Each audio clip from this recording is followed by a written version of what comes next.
Bonjour, nouvelle journée, nouvelle actualité, une actualité assez paisible, jour férié oblige. Alors c'est aux États-Unis, à Cleveland, que l'on trouve cette info choc. 3 jeunes femmes miraculeusement retrouvées et libérées après 10 ans de captivité. Elles font la une du Parisien aujourd'hui en France. À la une aussi, François Hollande qui évoque un remaniement, pas pour tout de suite, mais pour bientôt. Politique aussi dans les pages de Libération où est débusqué ce serpent de mer français, le gouvernement d'union nationale, une nouvelle fois évoqué par les hommes du centre. François Bayrou et Jean-Louis Borloo. Cette configuration ne s'est jamais concrétisée sous la Ve République. Formellement, rien ne s'oppose à la mise en place d'un gouvernement d'union nationale, tranche le constitutionnaliste Guy Carcassonne. Mais politiquement, cela apparaît nettement improbable. Dans l'esprit des Français, ajoute-t-il, l'idée d'un tel gouvernement ressurgit à chaque fois qu'un gouvernement est impopulaire ou semble impuissant, ajoute Libération.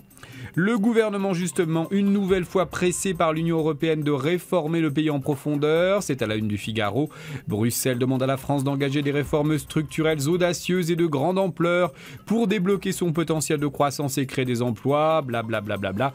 Plus facile à dire qu'à faire. À la une du Monde, Claude Guéant et ses affaires africaines. Le cabinet d'avocats de l'ancien bras droit de Nicolas Sarkozy, président, sillonne le continent noir, armé d'un carnet d'adresses que l'on imagine en béton. Et dans les pages du Monde, un autre homme politique, mais lui est définitivement délivré du poids des affaires.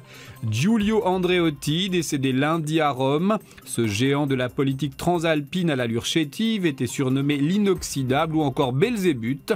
Cet homme qui incarna un demi-siècle de politique italienne était si secret qu'il disait lui-même avec son ironie glacée « Si on veut garder une confidence, il ne faut en faire part à personne, pas même à soi-même ». Un programme de confidentialité extrême à laquelle il fut implacablement fidèle durant son interminable carrière. Enfin, l'image du jour est extraite du supplément Sciences et Médecine du Monde. Ce sont des mouches artificielles, conçues et réalisées à Harvard, des robots minuscules comparés à la taille d'une piécette de monnaie, si petites, si simples et pourtant elles volent comme d'authentiques insectes. Voilà, c'est tout pour aujourd'hui. Très bonne journée, à demain.